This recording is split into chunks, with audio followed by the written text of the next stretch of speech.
أعوذ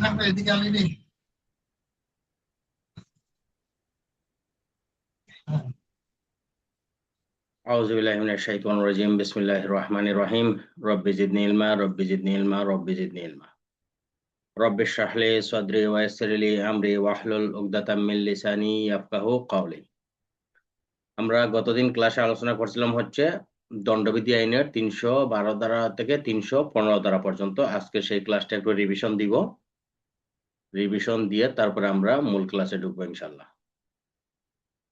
তাহলে দণ্ডবিধি আইনের 312 ধারায় আমরা পড়ছিলাম কি, গর্ভপাতকরণ, যখন কোনো নারী নিজ ইচ্ছায় নিজের জীবন ব্যতীত বা অন্য কোনো ব্যক্তি নারীর জীবন রক্ষা ব্যতীত গর্ভপাত করায়, তখন তার শাস্তি হবে 312 ধারা। 313 ধারা হচ্ছে নারীর সম্মতি ব্যতি রেখে যখন গর্ভপাত করায় তার শাস্তি। 314 ধারা গর্ভপাতের ফলে যদি নারীর মৃত্যু হয় সেই ক্ষেত্রে তার শাস্তি হবে 314। তারপর হচ্ছে দণ্ডবিধি আইনের 315 ধারা, এই জায়গায় গিয়ে আমাদের ক্লাস শেষ হয়েছিল। 315 ধারা হচ্ছে শিশুর জীবন্ত ভূমিষ্ঠ হওয়াতে বাধা দান বা জন্মের পর যাতে তার মৃত্যু ঘটে এরকম কোনো কার্য করা। নারীর জীবন রক্ষার উদ্দেশ্য ব্যতীত যদি কোনো শিশুকে, নারীর জীবন রক্ষা ব্যতীত অর্থাৎ দেখা গেছে যদি আপনার মান সম্মান রক্ষার ক্ষেত্রে আপনি কি করেন, সন্তানটা মেরে ফেলেন বা তার ভূমিষ্ঠতে বাধা দান করেন, তাহলে আপনার শাস্তি হবে কি 315 ধারা। অর্থাৎ মনে হয় যে আপনি এমন কোনো কাজ করলেন যার কারণে কি হইল, শিশুটা গর্ভের ভিতরেই মারা গেল, অথবা যাতে সে ভূমিষ্ঠ হওয়া মাত্রই মারা যায়, এমন কোনো কাজ করলেন যার ফলে শিশুটা কি করবে, ভূমিষ্ঠ হওয়ার পরপরই মারা যায়, সেই ক্ষেত্রে আপনার শাস্তি হবে কি দণ্ডবিধি আইনের 315 ধারা। এখন এই অপরাধটা যেই করুক, যদি মা করে তাহলে মা, যদি বাবা করে তাহলে বাবা, যদি তার আত্মীয় পাড়া প্রতিবেশী যেই করুক, দাদা দাদি নানা নানি, অর্থাৎ সন্তানকে কি করে জীবন্ত ভূমিষ্ঠতে যখন বাধা দান করে বা যাতে এমন কাজ করে যার ফলে কি শিশুটা যাতে জন্মের পরপরই মারা যায়, সেই ক্ষেত্রে তার শাস্তি হবে দণ্ডবিধি আইনের 315 ধারা। তারপর হচ্ছে দণ্ডবিধি আইনের 316 ধারা, অপরাধজনক নরহত্যা কার্য করে। অপরাধজনক নরহত্যা বলে কার্য ফলে যদি কোনো শিশুর মৃত্যু হয় তাহলে কি হবে, তার দণ্ড হবে 316 ধারা। এখন এটার উদাহরণ কি, 316 ধারার উদাহরণ হইল, এটা কি গর্ভের শিশুকে মারছে নাকি তার মাকে মারার জন্য কার্য করছে, আপনারা একটু বলেন। 316 ধারা এটা কি গর্ভের শিশুকে মারার জন্য উদ্যোগ নিছে নাকি তার মাকে মারার জন্য উদ্যোগ নিছে? মাকে মারার জন্য উদ্যোগ নিচ্ছে, বাচ্চা মারা গেছে, এরকম না?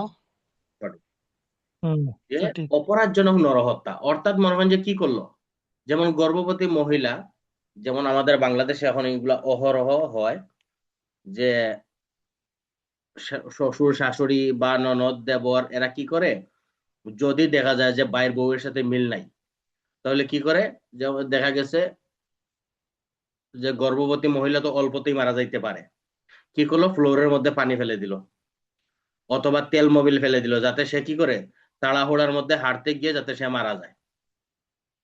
অথবা কি করলো, যদি কোনো অপরাধজনক নরহত্যার ফলে এমন কোনো কার্য করলো, অথবা গর্ভবতী মহিলাকে কি করলো, তার গর্ভস্থ পেটের মধ্যে লাথি মারলো, কিন্তু ভাগ্যক্রমে মহিলা না মারা গিয়ে তার গর্ভের সন্তান মারা গেল, সেই ক্ষেত্রে তার শাস্তি হবে দণ্ডবিধি আইনের 316 ধারা।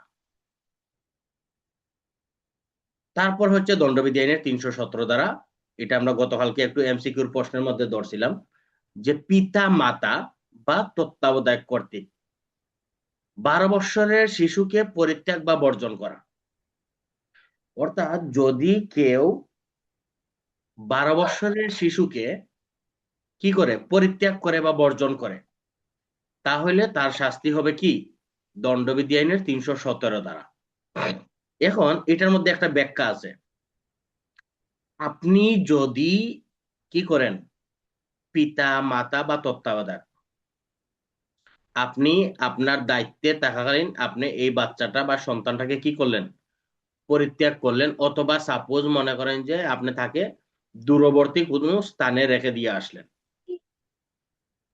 এখন রেখে দেওয়ার পরে আপনি তো কি করলেন, দণ্ডবিধি আইনে 317 দ্বারায় দণ্ডিত হইলেনই।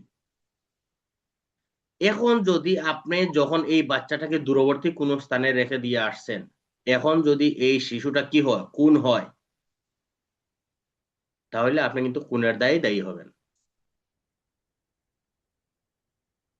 অথবা যদি সে অপরাধজনক নরহত্যা হয়, তাহলে আপনি নরহত্যার দায়ে দায়ী হবেন।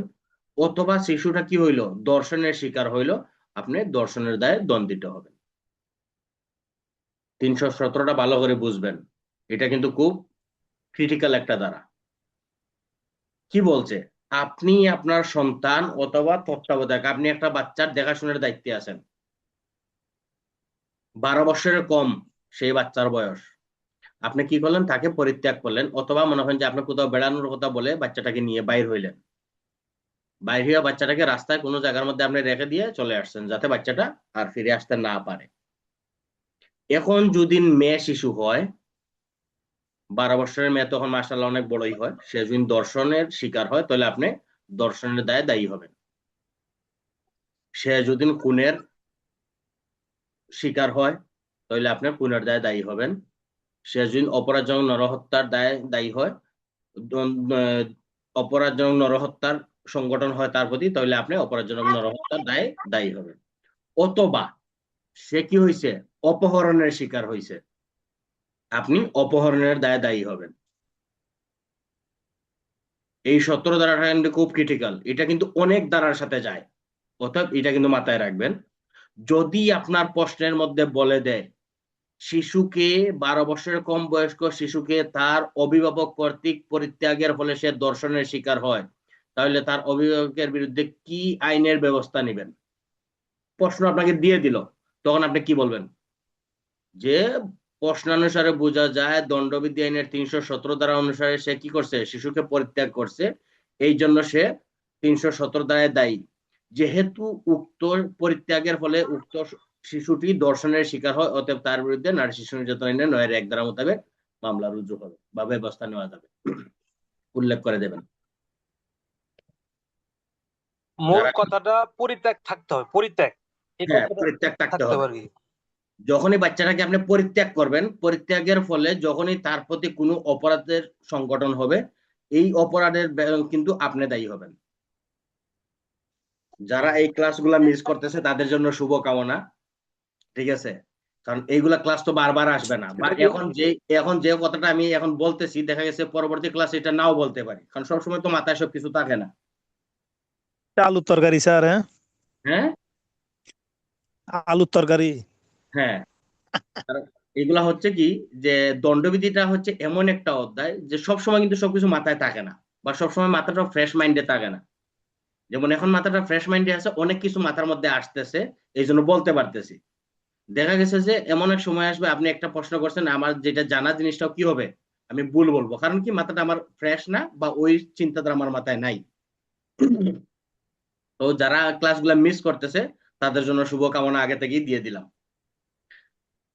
তারপর হলো দণ্ডবিধি আইনের 318 দ্বারা মৃতদেহ গোপন করা বা জন্ম গোপন করা। এখন এটাকে কি বলবেন, মৃতদেহ গোপন বা জন্ম গোপন করা? যেই শিশু জন্মের আগে বা পরে মৃত্যুবরণ করে, তার জন্ম গোপন করার জন্য গোপনে কবর দেওয়া হয় বা চেষ্টা করে, সেই ব্যক্তির শাস্তি হচ্ছে দণ্ডবিধি আইনের 318 দ্বারা।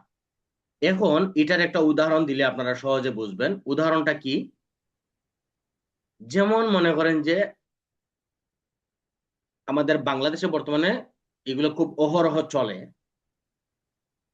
স্বামী স্ত্রীর মধ্যে কি হয়েছে, সম্পর্ক হয়েছে, রাগ অভিমান হয়েছে, হওয়ার পরে স্বামী স্ত্রী বর্তমানে দুইজন দুই জায়গায় সেপারেট অবস্থায় আছে, এর মধ্যে একটা বাচ্চা ভূমিষ্ঠ হইল, সেটা জীবন্ত হোক আর মৃত হোক বা হয়ে মারা গেল, তখন নানার বাড়ির পক্ষ কি করে, এখন মেয়ে তো বিয়ে দিতে হবে, যেহেতু তার আগের স্বামীর সাথে একটা সমস্যা হয়েছে, মেয়ে তো বিয়ে দিতে হবে, তখন কি করে ওই বাচ্চাটাকে গোপনে দাফন করে, যে মেয়ে আমাদের এখনো সেই রকমই আছে, সমস্যা নাই, আপনারা এটা নিয়ে টেনশন করেন না, যেহেতু বিয়ে একখান হয়েছিল, স্বামীর সাথে বনিবনা হয়েছে না, মেয়ে চলে আসছে, বলে কি করে এই বাচ্চাটাকে গোপনে দাফন করে দেয়।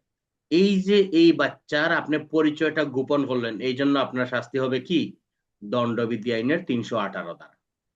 উদাহরণগুলা কিন্তু মনে রাখবেন, এগুলা কিন্তু কোনো বইয়ের উদাহরণ না। তাহলে যখনই আপনি কোনো ভূমিষ্ঠ সন্তানের, সে জীবিত হোক অথবা জন্মগ্রহণ করার পরে মারা যাক, আপনি কি করলেন, তার পরিচয়টা গোপন করলেন, সেই ক্ষেত্রে আপনার শাস্তি হবে দণ্ডবিধি আইনের 318 ধারা। উদাহরণগুলা কিন্তু একবারে নিজের ভাষা মতো চলিত ভাষায় দেওয়া হচ্ছে, যাতে আপনারা সহজে বুঝতে পারেন, ঠিক আছে? এই জন্য উদাহরণগুলা মনে রাখবেন, উদাহরণগুলো মনে থাকলে আপনার দণ্ডবিধিটা ধরা আপনাদের জন্য একবার সহজ হবে। তাহলে এই আমরা শেষ করলাম কি, 318-তে বয়সের কোনো, না এটা হচ্ছে ভূমিষ্ঠ, অর্থাৎ এখানে নবজাতক, কোনো বয়সই নেই, ডাইরেক্ট নবজাতক নবজাতক নবজাতকের মতো। এটা হচ্ছে নবজাতক শিশু। কি বলছে, যে শিশু জন্মের আগে বা পরে মৃত্যুবরণ করে, হুম হুম। তাহলে জন্মের আগে বা পরে কি হয়, তার মায়ের পেটে মারা গেছে অথবা ভূমিষ্ঠ হওয়ার পরে মারা গেছে।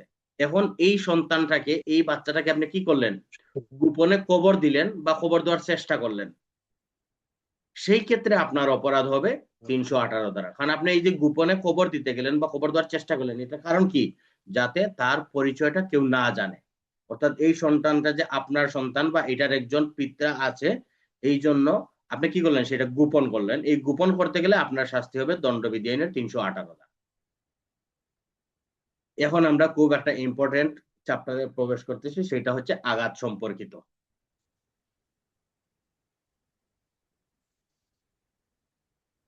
কালকে নেটওয়ার্ক ঠিক করাইলাম, আবার দেখি নেটওয়ার্কের সমস্যা করতেছে। এরা হয়েছে ওই যে তাদের মূল অফিসে সার্ভারটা আপডেট দিতে গেছে, এই আপডেট দেওয়ার পরে এখন আমার নেটওয়ার্কের সমস্যা করতেছে। কালকে তাদের বলে এটা ঠিক করাইলাম, আজকে দেখি সেই সমস্যা করতেছে আবারই। তাহলে আমরা এখন বাংলা লেখা আসে না ভাই, বুঝতেছি না আমার কি সেটিং এ কি সমস্যা হইলো। দণ্ডবিধি আইনের এখন যে আমরা চ্যাপ্টারে ঢুকতেছি, সেটা হচ্ছে খুবই ইম্পর্টেন্ট একটা অধ্যায়, এটা আমাদের পুলিশি কার্যক্রমের সর্বাত্মক গুরুত্বপূর্ণ চ্যাপ্টার। দণ্ডবিধি আইনের 318 থেকে শুরু। 318 দ্বারা কি, 318 দ্বারা হচ্ছে আঘাতের, 319। সরি 319, 19। হ্যাঁ 319, সরি থ্যাংক ইউ। দণ্ডবিধি আইনের 319 দ্বারা হচ্ছে কি, আঘাত।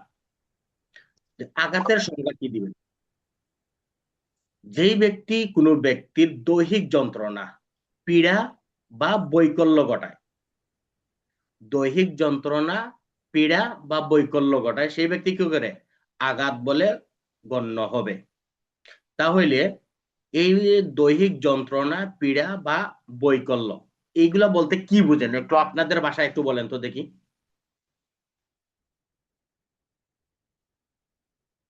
দৈহিক যন্ত্রণা, পীড়া বা বৈকল্য,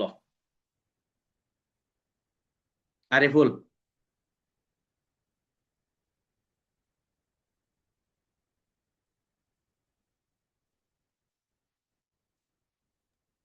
ও, কালকে সার্ভার ঠিক করলো, তারপরে হচ্ছে না, এখন এই যে বারবার খালি আমার ক্লাসটা কাটতেছে। হ্যাঁ বাসায় আছে। হুম।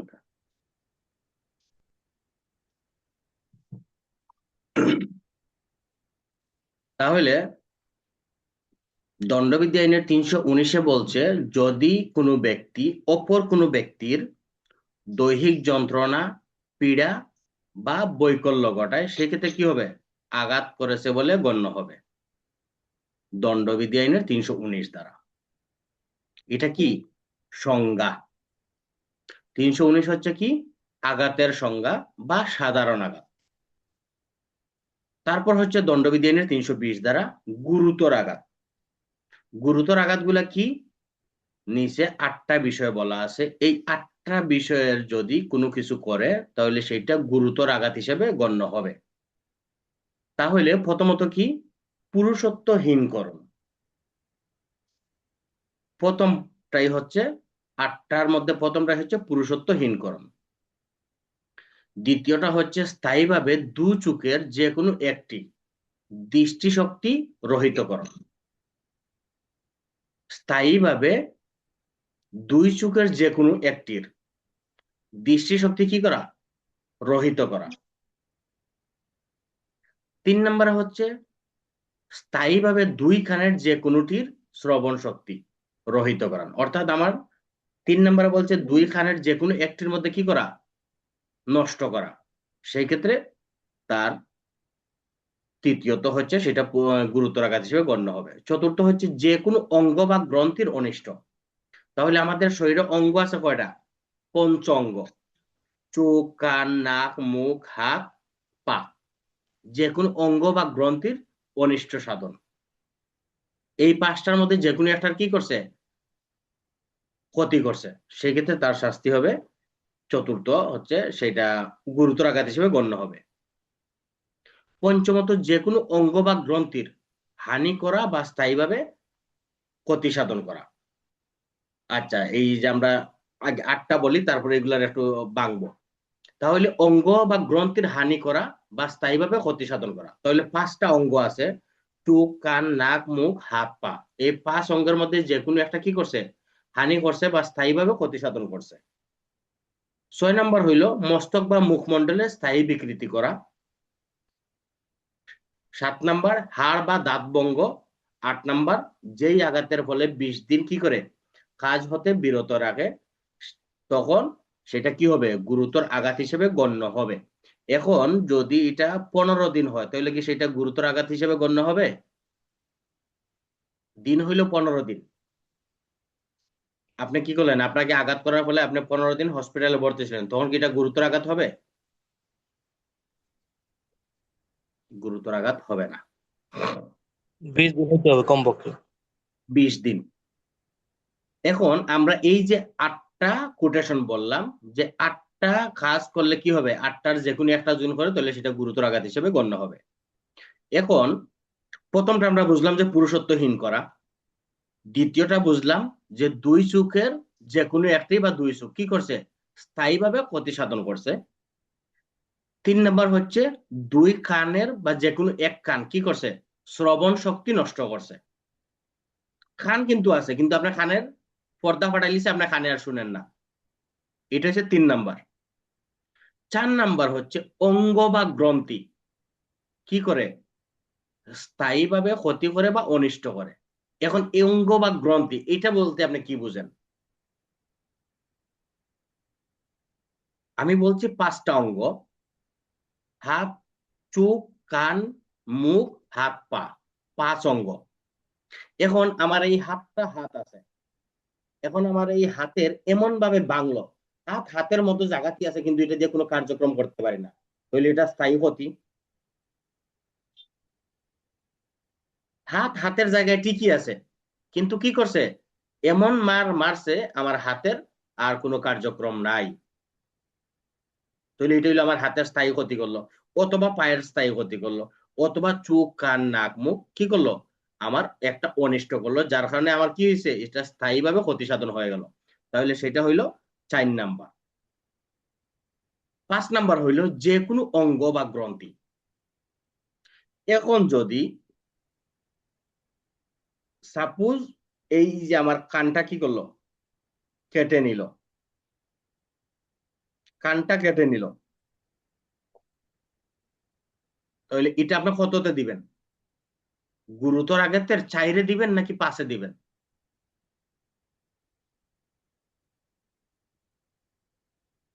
আরিফ, আনমিউট হও। মানে যেটার কর্মশক্তি বিনষ্ট হলে 5-এ, আর বলো। আর শ্রবণ শক্তি হলে সাইডে 2-এ না 3-এ? আমার হাতের জায়গায় আছে, কিন্তু হাতটা ভেঙে ফেলছে, অর্থাৎ হাতের কর্মক্ষম নষ্ট করছে, এটা হচ্ছে 4। এখন এই যে আমার হাতে থাকি যে কোনো একটা আঙ্গুল কেটে নিল, এটা হইলো 5। আহ, নাক কেটে নিল 5, কান কেটে নিল 5, পা কেটে নিল 5। কথা বুঝছেন? চোখ, মুখ, নাক, পা সব জায়গায় আছে, কিন্তু এটা নষ্ট করে দিছে। হুবহু জায়গায় আছে কিন্তু নষ্ট করে দিছে। এটা হচ্ছে 4। 4। আর 5 হচ্ছে কি, নাক কেটে নিল, আঙ্গুল কেটে নিল, পা কেটে নিল, কান বিচ্ছিন্ন করে দিল। অর্থাৎ আমার অঙ্গ শরীর থেকে এটা কি করলো, ডাইরেক্ট বিচ্ছিন্ন করে সে নিয়ে চলে গেল। সেটা হচ্ছে 5। স্থায়ীভাবে স্থায়ী ক্ষতি করছে করলো আর কি। হ্যাঁ, একবারে, ওটা আর লাগানোর সুযোগ নেই। ঠিক আছে। এই যে যখনই সেটা বিচ্ছিন্ন করে দিবে, কর্তন করে দিবে, ঠিক আছে, সেটা হবে 5। আর 4 হবে কি, হাতের জায়গায় আছে কিন্তু এটা দিয়ে আর কাম হয় না। পা পায়ের জায়গায় আছে, এখন এটার লগে লাঠি একটা ব্যবহার করতে হয়। ঠিক আছে। নাক নাকের জায়গায় আছে কিন্তু এটার শ্বাস প্রশ্বাসের যে গ্রানের যে শক্তি, এটা নষ্ট করে দিছে। এটা হইলো 4। ঠিক আছে। যেই অঙ্গ আছে সেই অঙ্গ ঠিকই জায়গায় আছে, কিন্তু কি করছে, তার কর্মক্ষম নষ্ট করে দিছে।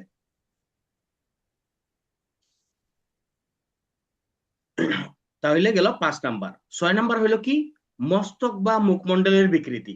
এখন এটার উদাহরণ কি দিবেন?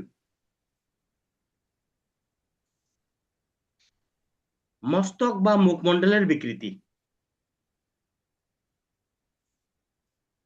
মানে মুখে এমন আঘাত করছে, এই মুখে আর চেনা যাচ্ছে না ওই লোকটার, এরকম। না, আর এই যে মস্তক হয়তো। এই যে মনে করেন যে আবার এখানে নাকের এই হাড়টা আছে না, এই হাড়টা ঘুষি দিয়ে ভেঙে দিল, তাহলে তো আমার নাকটা আরো সেফ হয়ে যাব, আর কি দেখা যাইব? অথবা এমন ঘুষি আহ, দিল, ঘুষির ফলে আমার মুখটা এদিকে বাঁকা হয়ে গেল, বেঁকা হয়ে প্যারালাইজের গেছে। মতো। হ্যাঁ। অথবা মনে হয় যে মাথার মধ্যে এমন একটা খুব দিল, যার কারণে আমার মাথাটা কি হইলো, এদিক দিয়ে বড় একটা সেলাই দেখা গেল। এই যে মাথা এবং মুখের যে বিকৃতি হলো, তার জন্য হইলো কত, 6 নাম্বার।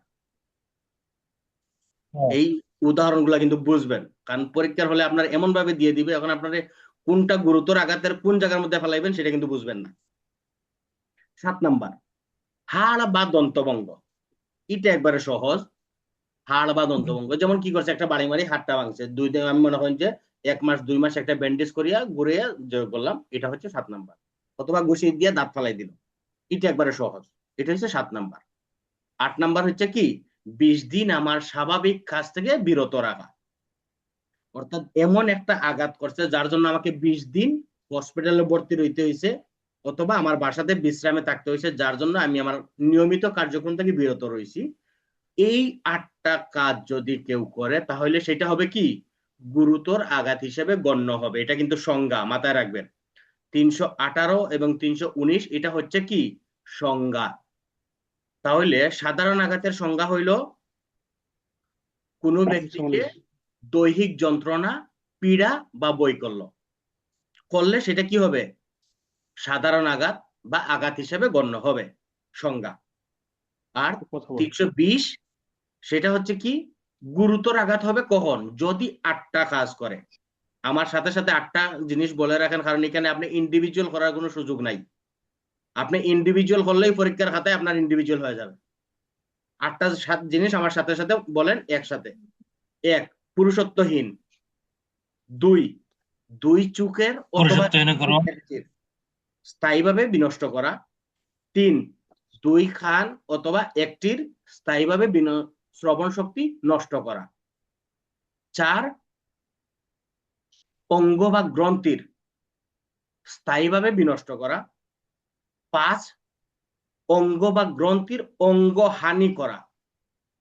একটা হচ্ছে বিনষ্ট করা, আর একটা হচ্ছে হানি করা, অর্থাৎ এটারে খাটিয়া ফালাই দিয়েছে, হানি করা। চাইরে হলো হানি করা, পাঁচটা স্থায়ীকরণ। না না, 4 হচ্ছে ওই কি কয়, অঙ্গ বা গ্রন্থি অঙ্গহানি। অনিষ্ট করা, হানি। ক্ষতি করা আর কি। এটা হচ্ছে ক্ষতি করা। এটা হচ্ছে হাতের জায়গায় আছে, কিন্তু এটার কোনো কার্যক্রম নাই। এটা হচ্ছে 4। আর 5 হচ্ছে কি, অনিষ্ট করা বা ক্ষতি সাধন করা স্থায়ীভাবে। এটা স্থায়ী। হচ্ছে, এটা একবারে বিচ্ছিন্ন করে দেওয়া। এটা হচ্ছে 5। আর 6, মুখমণ্ডল, মাথা বা মুখমণ্ডল। বা মাথার কি করা, বিকৃতি করা। 6। 7 নাম্বার হইল কি, দন্ত, দাঁত, হাড় আর বা দাঁত হাড়, ভাঙ্গা। আর 8 নাম্বার হইল 20 দিন তার স্বাভাবিক কাজ বৃদ্ধি, থেকে বিরত রাখা। বিরতি। এই হইলো 8টা বিষয়। এই 8টা যদি না আপনি একটা উলট পালট করেন যে আমি এটা ভাই সিরিয়ালি মনে রাখার দরকার নাই, তাহলে ভাই আপনি আটকা পড়বেন। কারণ কি, যেমন পুলিশ আইনের 23 ধারার একবারে হুবহু আপনাকে বলতে হবে, এরপরে ফৌজদারি কার্যবিধির 54 ধারার আপনাকে হুবহু বলতে হবে, তেমনি এই গুরুতর আঘাতের 8টা বিষয় আপনাকে হুবহু বলতে হবে। এখানে আপনি ইন্ডিভিজুয়াল বা উলট পালট করার কোনো সুযোগ নাই। তাহলে আমরা 318 পাইলাম, 19 পাইলাম কি আঘাতের সংজ্ঞা, আর 19 পাইলাম 20 হইল গুরুতর আঘাতের সংজ্ঞা। এখন 21টা কি, 21টা হইল স্বেচ্ছাকৃতভাবে আঘাত দান করা। যদি স্বেচ্ছাকৃতভাবে বা ইচ্ছাকৃতভাবে আপনি কি করলেন, কোনো ব্যক্তিকে সাধারণ আঘাত করলেন, তাহলে সেইটা আপনি ইচ্ছাকৃতভাবে আঘাত করছেন বলে গণ্য হবে। বোঝা গেল? তাহলে এটা কি, এটাও কিন্তু সংজ্ঞা, এটাও কিন্তু শাস্তি না। এটা হচ্ছে কি, যে আপনি ইচ্ছাকৃতভাবে একজন ব্যক্তিকে আঘাত করছেন, এই জন্য এটার সংজ্ঞা হচ্ছে 321। 322 কি, যে স্বেচ্ছাকৃতভাবে বা ইচ্ছাকৃতভাবে গুরুতর আঘাত করা। তাহলে ইচ্ছাকৃতভাবে গুরুতর আঘাত কোনটা হিসেবে গণ্য হবে, ওই যে 320-এর যে 8টা বিষয় আছে, এই 8টা বিষয় যখন আপনি ইচ্ছাকৃতভাবে কোনো ব্যক্তিকে আঘাত দিবেন, তখন সেটা আপনাকে কি হবে, স্বেচ্ছাকৃতভাবে আঘাত হয়েছে বলে গণ্য হবে। এটাও কিন্তু সংজ্ঞা। তাহলে আমরা আঘাত এবং গুরুতর আঘাতের সংজ্ঞা পাইলাম কয়টা, সংজ্ঞা পাইলাম 4টা। 319 পাইলাম হচ্ছে সাধারণ আঘাত বা আঘাতের সংজ্ঞা। 320 পাইলাম গুরুতর আঘাতের সংজ্ঞা, 8টা বিষয়। 321 হইল ইচ্ছাকৃত বা স্বেচ্ছাকৃতভাবে সাধারণ আঘাত দেওয়া। 322 হচ্ছে যে স্বেচ্ছাকৃতভাবে গুরুতর আঘাত। এটা কোন আঘাতগুলা, 320-এর যে আঘাতগুলো আছে, এই আঘাতগুলা আপনি 322-এ দিছেন বলে গণ্য হবে। ঠিক আছে, তাহলে আমরা এখন শেষ করলাম সংজ্ঞা। এখন আমরা যাব শাস্তিতে। শাস্তি কি, একটার সাথে একটা মিলাই নেবেন। 321-এর যদি আপনি ইচ্ছাকৃতভাবে কোনো ব্যক্তিকে আঘাত দেন, তাহলে আপনার শাস্তি হবে কি 323। এখানে কিন্তু 318-র কথা, 19-এর কথা বলে নাই, মনে রাখবেন, একটার সাথে একটা মিলাই দিচ্ছি। 323 হচ্ছে কি, 321-এর যে ইচ্ছাকৃত আঘাত করছেন, এই আঘাতের শাস্তি হচ্ছে কি 323। আর এই আঘাতটা যদি আপনি কোনো মারাত্মক অস্ত্রের মাধ্যমে আঘাত দেন, তাহলে তার শাস্তি হবে কি 324। এখন এই মারাত্মক অস্ত্র কোনগুলা, মারাত্মক অস্ত্র কোনগুলা, গুলি, ছুরিকাঘাত, কর্তন, যন্ত্র ব্যবহার, অগ্নি, উত্তপ্ত বস্তু, ক্ষয়কারক পদার্থ, বিস্ফোরক দ্রব্য, নিঃশ্বাসের সাথে গ্রহণ, গলাধকরণ, যেগুলো প্রাণীর সাহায্যে কি করা, আঘাত দেওয়া যদি হয়, তাহলে সেটা হবে কি স্বেচ্ছাকৃতভাবে মারাত্মক অস্ত্র দ্বারা সাধারণ আঘাত। তাহলে আমরা পাইলাম কি, মারাত্মক অস্ত্রের সাধারণ আঘাত। তাহলে 323 হচ্ছে কি, 321-এর যে আপনি ইচ্ছাকৃতভাবে যে ব্যক্তিকে আঘাত করলেন, সেটা হইলো 323-এ তার শাস্তি। এখন 324-এ আপনি কি করছেন, এই যে ইচ্ছাকৃতভাবে যে ব্যক্তিকে আপনি আঘাত করলেন, সেটা করছেন কি মারাত্মক অস্ত্রতে আঘাত। তাহলে এখন মারাত্মক অস্ত্র হিসেবে আপনি কোনগুলা ব্যবহার করবেন, কোনগুলাকে ব্যবহার করা যাইতে পারে, যেমন গুলি ছুড়িবার, ছুরিকাঘাত, কর্তনের যন্ত্র, অন্য কোনো যন্ত্র, অথবা অগ্নি, উত্তপ্ত বস্তু, ক্ষয়কারক পদার্থ, বিস্ফোরক দ্রব্য, অথবা নিঃশ্বাসের মাধ্যমে বা গলাতে বিষ পানের যেগুলো হয় গলাধকরণের মাধ্যমে কি করলেন, অথবা কোনো প্রাণের সাহায্যে যখন কোনো আঘাত দিবেন, সেইটা হবে কি মারাত্মক অস্ত্রে সাধারণ আঘাত। এটার শাস্তি কিন্তু আবার বেশি। যখন মারাত্মক অস্ত্রে সাধারণ আঘাত করবেন তখন তার শাস্তি হবে বেশি, আর যখন ইচ্ছাকৃতভাবে সাধারণ আঘাত করবেন তার শাস্তি হবে 1 বৎসর পর্যন্ত। আর যখন ইচ্ছাকৃতভাবে মারাত্মক অস্ত্রে সাধারণ আঘাত করবেন তার শাস্তি হবে 3 বৎসর। তাহলে সাধারণ আঘাতের আমরা শাস্তি পাইলাম দুইটা, 323, 324। নাকি আবার 324 আবার গুরুতর আঘাতে নিয়ে যাবেন, যে মারাত্মক অস্ত্র আছে তাহলে এটারে গুরুতর আঘাতে নিয়ে যায় নাকি?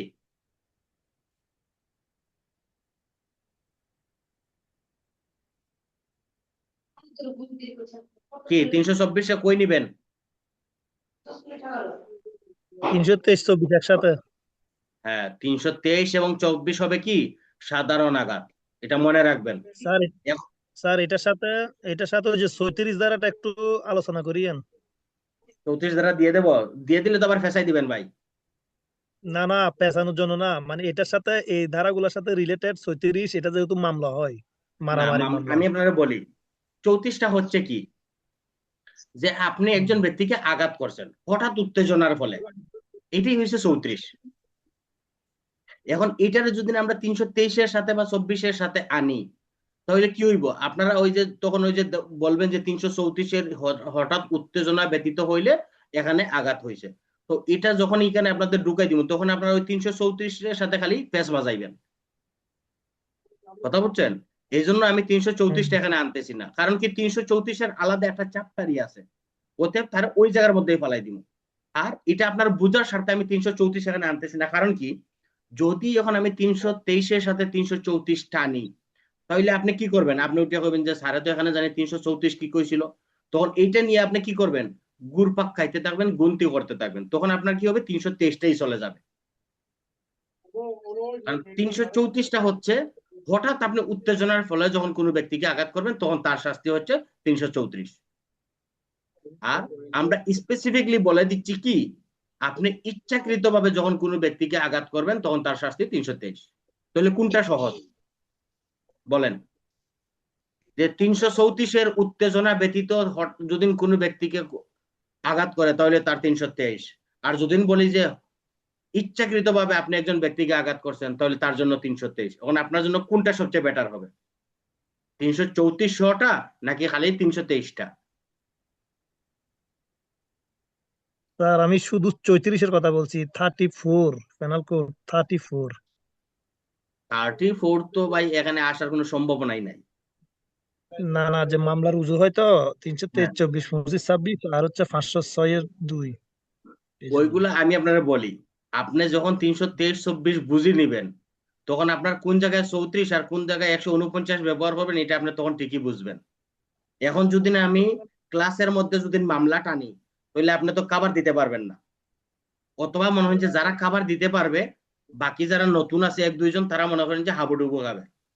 অতএব না মামলার না, এটা বিষয়, কাভার দেওয়ার জন্য না, এটা খুব গুরুত্বপূর্ণ, এই যে পয়েন্ট গুলা, এই যে 4-5টা পয়েন্ট।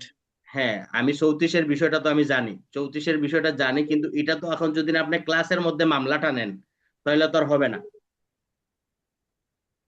কারণ ক্লাসে হচ্ছে আপনি আগে আঘাতটা নেন, আঘাত নিলে পরে কোন জায়গায় 34 আর কোন জায়গায় 35 ব্যবহার করবেন আপনি বুঝতে পারবেন, আগে আচ্ছা আঘাতটা স্যার, নেন। 319 শাস্তি কত? হ্যাঁ, 319 তো সাধারণ আঘাতের সংজ্ঞা, এর শাস্তি কত? 319-এর কোনো শাস্তি নাই। 319 আর 20 তাহলে শাস্তি নাই। 319-এর কোনো শাস্তি নাই, 320-এর কোনো শাস্তি নাই। তো 21 320 22 স্যার। 322-এর সাথে রিলেটেড নাকি? 320 তো 22-এর সাথে যায়, এটা রিলেটেড আর কি। এখন এই জন্যই তো বললাম ক্লাসটা আপনারা মনোযোগ সহকারে করেন, বারবার আমি 4টা সংজ্ঞার কথা বলে আসছি। 318 বলছি সাধারণ আঘাতের সংজ্ঞা, 319, 19 320 বলছি গুরুতর আঘাতের সংজ্ঞা। এখন এগুলা হচ্ছে কি শুধুই সংজ্ঞা, এগুলার কোনো শাস্তি নাই। শাস্তি আসবে কখন, যখন 321-এ আপনি এই যে 318-র আঘাতটা আপনি নিজে ইচ্ছা করিত যখন করে দিবেন তখন সেটা কি হবে, 321-এর ইচ্ছাকৃত আঘাত হিসেবে গণ্য হবে, এটার জন্য শাস্তি হবে 323। তাহলে 321-এ যখন আপনি ইচ্ছাকৃতভাবে কোনো ব্যক্তিকে আঘাত করবেন, কত আঘাত, 319-এর সাধারণ আঘাত করবেন, তখন আপনার শাস্তি হবে 323। এটা কিন্তু 319-এর শাস্তি না, 321-এর শাস্তি হবে 323-এ। 322 গুরুতর আঘাত। কোন আঘাত? যখন আপনি 320-এর 8টা আঘাত আপনি নিজে ইচ্ছা করে কোনো ব্যক্তিকে আঘাত করবেন, তখন সেটা কি হবে? গুরুতর আঘাত হিসেবে গণ্য হবে। কি গণ্য? স্বেচ্ছাকৃত গুরুতর আঘাত। তখন এটার শাস্তি হবে 325-এ। কথা বোঝা গেল?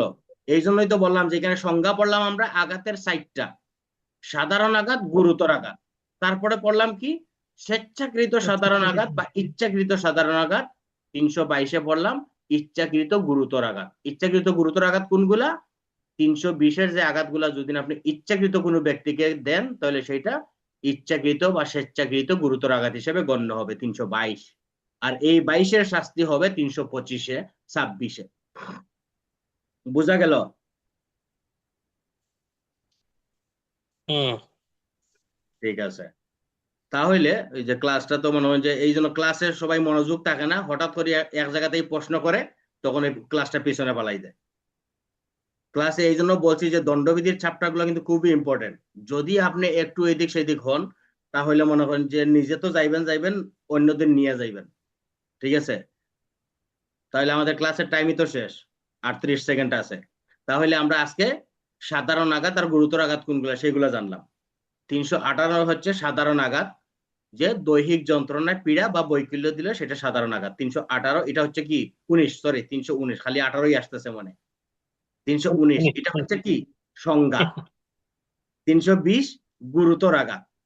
8টা যদি আঘাত করে তাহলে সেটা কি হবে? গুরুতর আঘাত হিসেবে গণ্য। গুরুতর আঘাত হবে 320, 8টা বিষয়।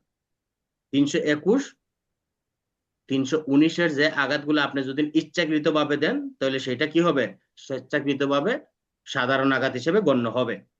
আর 322, 320-এর যে গুরুতর আঘাতগুলো এইগুলো যদি আপনি ইচ্ছাকৃত ভাবে কাউকে দেন তাহলে সেটা কি হবে? স্বেচ্ছাকৃত ভাবে গুরুতর আঘাত হিসেবে গণ্য হবে। এই 4টা হলো সংজ্ঞা। আর 323